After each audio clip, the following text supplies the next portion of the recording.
Hello बच्चों, आइए प्रश्न देखते हैं। पेशी संकुचन के दौरान निम्न में से कौन सी घटनाएं होती हैं?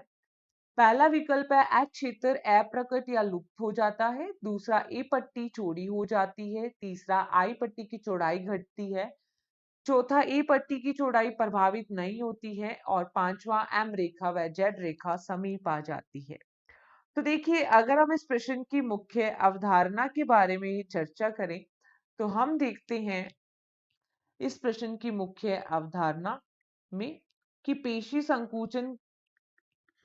तंतु के संकुचन में देखें तो पेशी तंतु की संरचना बना के हम समझते हैं।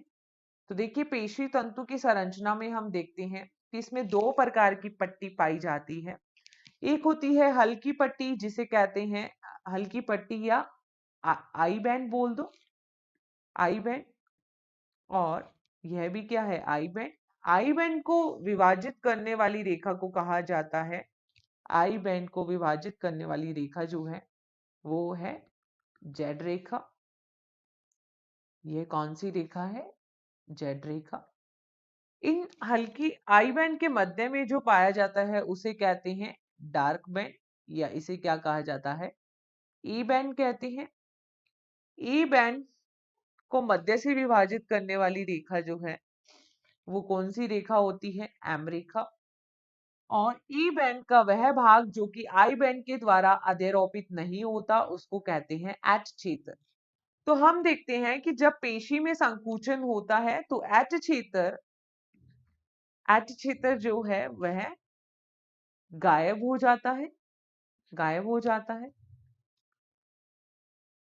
और आई बैंड की चौड़ाई या आई पट्टी की चौड़ाई कम हो जाती है, आई पट्टी की चौड़ाई कम हो जाती है।